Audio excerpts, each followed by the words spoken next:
Ah, essa aula ela é um componente básico do sétimo ano na disciplina de filosofia. Não iremos de forma alguma esgotar o neoplatonismo, mas vamos passar um pouco por alguns tópicos gerais mais abrangentes, expandindo um pouco do que os alunos do sétimo ano precisam para construir a compreensão melhor da parte da filosofia patrística, que é um dos tópicos centrais do currículo de filosofia voltado aos alunos do sétimo ano do ensino fundamental. Bom, a gente vai começar aqui, primeiro apresentando algumas transições de tela que eventualmente eu vou fazer, onde essa será a tela do nosso mapa mental e essa será uma tela que eu vou me utilizar para fazer algumas anotações de quadro. Então, eventualmente, quando ela aparecer, eu vou mesclar para uma outra logo em seguida, para a gente não perder o acompanhamento ali do nosso mapa mental, certo? A imagem desse mapa a gente pode anexar nos links aqui abaixo do vídeo para você ter acesso a isso. E para os alunos que são meus, a gente pode compartilhar isso por outras vias, certo? Vou começar pelo que diz respeito ali ao tópico de conjunto de escolas, certo? Logo ali no primeiro tópico, nós temos a definição de medioplatonismo. Bom, dentro do que nós construímos com vocês em sala de aula, o medioplatonismo, ele representa um período de tempo onde, na saída do período da filosofia clássica, você vai ter aqui a intersecção com a filosofia helenista. Desse tempo aqui, vou só deslocar aqui um pouquinho, né? Para a gente entender a transição, talvez ali do que seria do quarto para o quinto período da história da filosofia grega. Nesse período aqui, até o que a gente vai compreender por Idade Média, vou botar IDM para Idade Média, certo? Até o que a gente vai compreender por Idade Média, que vai representar aqui o início da filosofia patrística, a gente vai ter um gap aqui no meio. E esse gap, a gente vai ter o desenvolvimento de diversos pensamentos. Mas daqui, se a gente fosse pensar pelo tópico dos helenistas e da filosofia clássica, a gente vai ter muito de um estoicismo. Por isso que quando conversava com vocês sobre o estoicismo, comentei que existem diferenças entre o estoicismo grego, que é exatamente esse aqui, e o estoicismo romano, que está um pouquinho mais à frente, né? Não que ele esteja totalmente à frente ou muito à frente, mas como a longevidade do estoicismo romano ela é bem maior do que a do estoicismo grego, por isso quando a gente vai fazer esse ensino do contexto helenista, a gente precisa fazer esse contorno. E aqui a gente vai ter os ensinos de Platão e Aristóteles sendo muito vivos. Vou botar a barrinha aqui só para a gente separar. Onde os ensinos platônicos eles vão ser mais vivos no período imediato à patrística. Vou botar aqui a patrística. E os ensinos aristotélicos vão povoar mais o imaginário medieval no contexto escolástico, que vem mais para frente do que a gente está vendo aqui na Idade Média, do desenvolvimento patrístico. Não significa dizer que na patrística você não vai ter também o Aristóteles. Ele vai estar ali presente, principalmente ali no nosso mapa, quando você vê o Porfírio como um neoplatônico, vamos dizer assim, que está desenvolvendo muitas de suas ideias em cima da filosofia aristotélica. Lembrando que aqui a gente vai tentar se concentrar um pouco mais em Plotino, a título de introdução, e Porfírio a gente vai passar bem rapidamente sobre algumas das ideias dele, certo? E aqui, nesse médio platonismo, você vai ter alguns filósofos como Filon de Alexandria, deixa eu tentar colocar aqui alguns nomes em outras cores para a gente. Você vai ter alguns aqui como Philon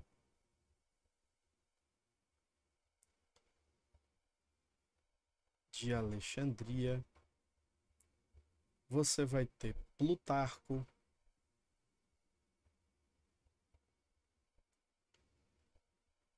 e alguns tantos outros que vão introduzir uma ideia de hierarquia ontológica no mundo.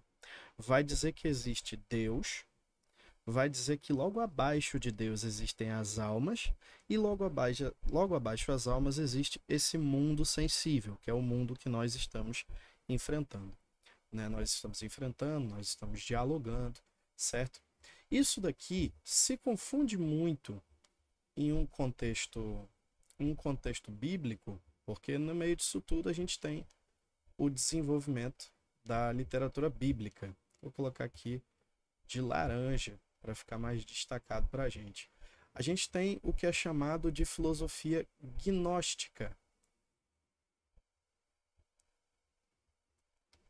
do gnosticismo, que é muito na concepção da filosofia platônica, onde existe o âmbito mais elevado e o âmbito mais inferior, assim colocando.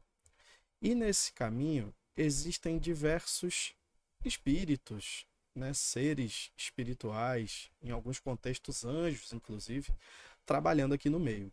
Uma boa orientação para a gente aqui é justamente pensar que esse tipo de hierarquia ontológica existe aqui quando você entende isso aqui como Deus, ou num contexto mais helenista, nous, a ideia, né, de uma força que governa toda a existência, aqui como o mundo sensível,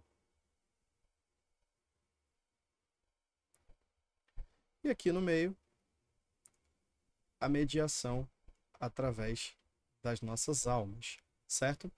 Obviamente que se a gente for pesquisar o gnosticismo, você vai encontrar uma infinidade de outras tantas coisas e algumas até bem diferentes dessa daqui. Porque nesse período, que é o que marca o nome de médio platonismo, vai ser justamente onde a gente vai ter uma perda de muitas fontes escritas dos filósofos. E ali você tem certa dificuldade em pontuar o que seria exatamente o desenvolvimento filosófico, a escola filosófica ali posta naquele início.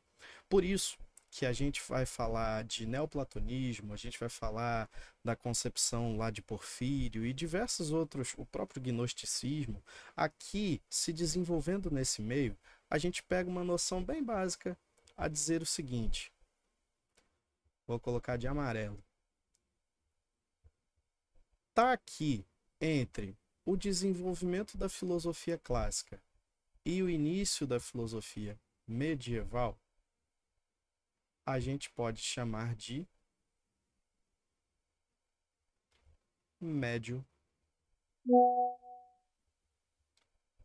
platonismo. Então, em alguma medida, isso é uma generalização. Quando a gente coloca o nome de médio platonismo, estamos generalizando para sermos mais capazes ali de compreender o porquê que alguns teóricos se referem a esse período por esse nome. É claro que toda generalização, ela eventualmente vai encontrar problemas. Então, por isso que trabalhamos nesse ponto, desse jeito. Vamos voltar aqui para o nosso slide para falar de Amôncio Sacas, certo? Amôncio Sacas. Amôncio Sacas, né? Tive uma pequena travada aqui na minha gravação, pois eu precisei dar um pause. Mas enfim, Amôncio Sacas, né, datando ali do 2º século depois de Cristo, ele foi um dos principais mentores de Plotino. Como traço principal do período médio platônico, já que a gente colocou, ele não deixou nenhum escrito, que é um problema quando a gente vai reconstruir esse pensamento. Mas ele transmitia todos os seus ensinos de forma oral. E o que ele pensava? O que ele advogava? Ele advogava a ideia de que a filosofia platônica, ela poderia ter elementos místicos no sentido de apresentar um caminho filosófico para Deus, o que num termo, né, mais grego a gente poderia chamar de enoses ou renoses, né? Depende ali de como você vai fazer a sua leitura, né? Ou seja, ele acreditava que todos os desenvolvimentos de religião, todos os desenvolvimentos de fé, em alguma medida apontavam para o mesmo lugar. Todos eles apontavam para a ideia de Deus. Lembrando que, como o médio platonismo, ele também está trabalhando esse nível hierárquico ontológico, onde Deus é uma esfera extremamente superior, nós vivemos presos em um mundo sensível e devemos elevar o nosso espírito para podermos chegar até Deus. Nunca se esqueça disso. Então, nessa ideia, a partir de Amôncio Sacas, constroem-se duas perspectivas e possibilidades. A perspectiva de que a filosofia platônica seria um caminho para a elevação da alma e o conhecimento de Deus, e a ideia de que todas as religiões, em alguma medida, apontavam para o mesmo lugar. A partir daí, você vai ter todas as escolas desse médio platonismo, no caso, a partir daqui de Amôncio Sacas para frente. A gente já pode aqui chamar de neoplatonismo, certo? Lembrando que o neoplatonismo está dentro de um médio platonismo, quanto um período maior. Aqui, esse neoplatonismo ele vai unir, a partir desses ensinos de Amôncio Sacas e do desenvolvimento posterior feito por Plotino, elementos místicos, que são justamente nessa ideia de união espiritual com Deus, a partir desse desenvolvimento da alma, a partir do desenvolvimento da filosofia, e religiosos, ou seja, você vai conceber algum tipo de doutrina, você vai ter ali uma série de passos para elevar a sua alma. É o que chama-se, num contexto mais de filosofia das religiões, chama-se de lógica da ascese. Ascese de ascender, de subir, então seria você ascender a sua alma ou elevar a sua alma a partir de um conjunto de práticas religiosas para aí você, junto desse aspecto místico, ter a sua plena união com Deus, certo? Então, quando a gente diz que existia um conjunto de escolas, o que a gente está querendo dizer é que, primeiro, recapitulando, o médio platonismo é um período que está ali entre o final do período helenístico e o início da Idade Média, onde ali no meio diversas coisas se desenvolvem.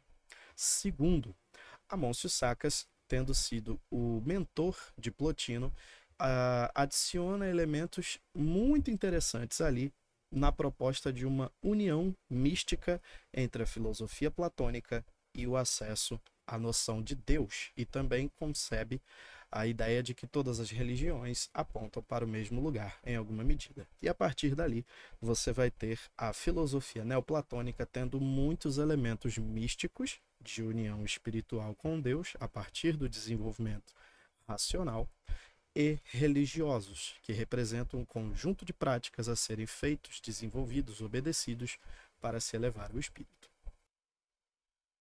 Caminhando aqui para o nosso tópico das linhas gerais, a gente advoga ou compreende a ideia de que o neoplatonismo, ele, por estar dentro desse período do médio platonismo, vai ter certo nível de dificuldade de você estabelecer todas as diretrizes dessa linha de pensamento. Mas algumas coisas são constantes ou representam linhas gerais de todos aqueles filósofos que se identificam com isso como neoplatônicos ou se identificam com o ensino neoplatônico. O primeiro deles é o que chama-se de um monismo interpretativo. O que é isso?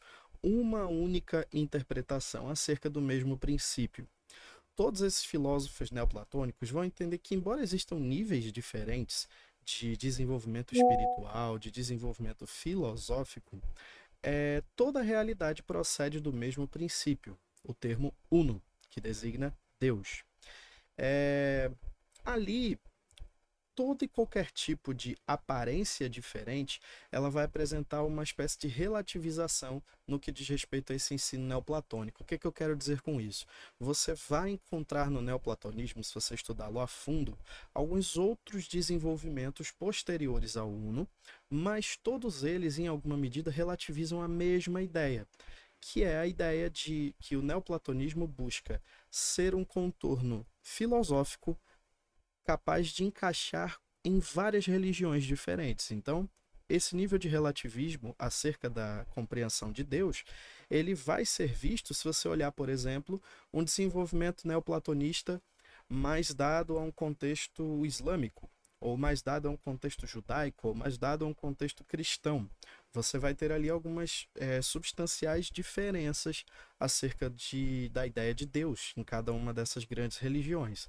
Mas, no fundo, a mesma interpretação subsiste. Por isso, monismo de mono interpretativo, ou seja, a mesma interpretação. Todos eles vão trabalhar em categorias platônicas de dividir o mundo entre o espiritual, ou a esfera espiritual, o mundo espiritual, semelhante ao que Platão chama de mundo das ideias, e o mundo material, que é o mundo do aqui e do agora, certo? Ali você vai ver que a salvação ela vai ser muito trabalhada, ou o ideal de salvação no neoplatonismo vai ser muito trabalhado para você superar as prisões desse mundo material, elevando a sua alma até se chegar ao nons, ou até se chegar a Deus, esse uno, esse ideal de uno. E ali mais à frente, quando falarmos de Plotino, vai ficar um pouco mais claro, certo? E, em alguma medida, o neoplatonismo influenciou grandemente todo o desenvolvimento posterior da filosofia medieval na corrente patrística. Vale lembrar que as filosofias medievais são chamadas de filosofias de síntese. O que é isso? Elas pegam elementos de outros lugares, vamos colocar assim, e juntam com compreensões religiosas. E aqui, um dos principais influenciadores foi de fato o neoplatonismo, foi de fato Plotino. Mas retrocedendo um pouco mais, tem muitos elementos platônicos também na filosofia patrística. Correto? Aqui falando sobre Plotino, eu vou chamar novamente o nosso quadro. O primeiro tópico diz respeito ao uno. E aqui eu vou chamar o nosso quadro. Vamos tentar aqui usar uma cor azul. O azul foi pouco usado. Entendendo a ideia do uno. Uno é igual a Deus. E aqui, em alguma medida, já entrando no terceiro tópico, Deus. De Deus deriva o nons, que é essa noção de intelecto, certo? Deixa eu colocar intelecto aqui com uma outra cor, para a gente ter um destaque. Aqui, será que eu calculei certo? Intelecto. Aí, forçando um pouco, dá certo. Então, uno, Deus. De Deus derivam todas as coisas. Do nons vem a noção de intelecto. E aqui, ou daqui para baixo, seriam nossas almas. Se a gente entendesse aqui, né? Vou colocar aqui só o desígnio espírito, né? Vou colocar em inglês, não é para gastar meu inglês, não, é só para ficar dentro aqui, não ferir o nosso outro lado. Se a gente fosse colocar aqui mais um outro nível, pergunto para você, meu aluno que está prestando atenção nisso aqui que a gente está construindo, qual outro nível seria? Ó, vou apontar aqui para você perceber mais ou menos qual seria. Exatamente, seria o mundo sensível.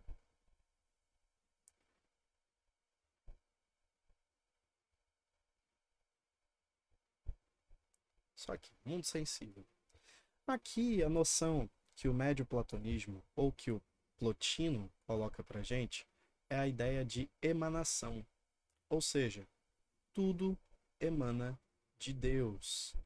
E à medida em que vamos descendo níveis, essa emanação vai se tornando mais fraca.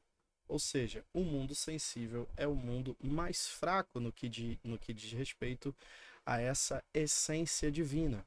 Então, o médio platonismo de Plotino, em alguma medida, advoga a noção de transcendência, vou colocar de verde, advoga a noção de transcendência de que do mundo sensível precisamos elevar a nossa alma para atingirmos essa representação de um intelecto divino, para assim chegarmos no Uno. E se você está acompanhando muito bem, de acordo com Plotino, o caminho para se fazer essa elevação da alma é a filosofia, certo? Então, o Uno é Deus.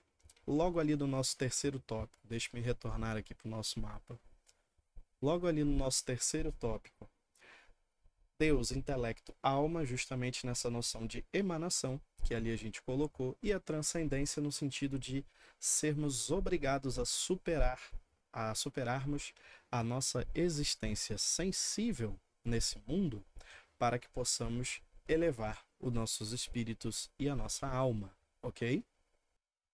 E sobre Porfírio, como comentamos em sala, não entramos tanto, pois Porfírio ele é um pouquinho posterior a Plotino, e para o que nós buscamos fazer com o neoplatonismo, que é apenas uma mera introdução ali ao que diz respeito ao desenvolvimento da filosofia patrística, ressaltamos apenas alguns tópicos de maneira bem sintética ou bem básica, diria. Primeiramente, o nosso amigo Porfírio ele se utiliza de uma técnica lógica aristotélica que, em alguma medida, antecipa diversos debates que serão reconstruídos posteriormente, principalmente pelos escolásticos, no que diz respeito à busca pelos universais, aquela noção de fazer da filosofia um esforço de construção de conceitos totalizantes à realidade. Isso representa a grande influência aristotélica no ensino de Porfírio, né? Pois Aristóteles foi um filósofo que acreditou que a razão seria capaz de explicar todas as coisas existentes. Então, tem trabalhos em diversas áreas diferentes, como ética, física, teologia, própria lógica. E nesse mesmo sentido, Porfírio, influenciado por essa lógica aristotélica, acreditava que essa visão neoplatônica poderia explicar todas as coisas. Então, em sua mão, o neoplatonismo se torna uma espécie de filosofia enciclopédica, ou seja, uma filosofia sobre todas as coisas existentes. E por último, mas não menos importante, ele defende e concorda com essa visão do uno transcendente de Plotino, que foi exatamente o que nós visamos explicar aqui na parte mais à direita desse quadro, certo? Essa aula foi ministrada em sala com alguns outros exemplos, com alguns outros desenhos de quadro, mas em essência foi isso. E eu fico por aqui com esse vídeo de hoje, agradecendo você por ter assistido. E se você eventualmente não é meu aluno presencial e assistiu esse vídeo, deixe aí nos comentários suas perguntas, sua interação. E se você também é meu aluno, deixe também nos comentários sua pergunta, sua interação, que na medida do possível a gente vai interagindo para aprofundar um pouco mais os ensinos do neoplatonismo para nós. Muito obrigado. Fiquem todos em paz. Tchau, tchau.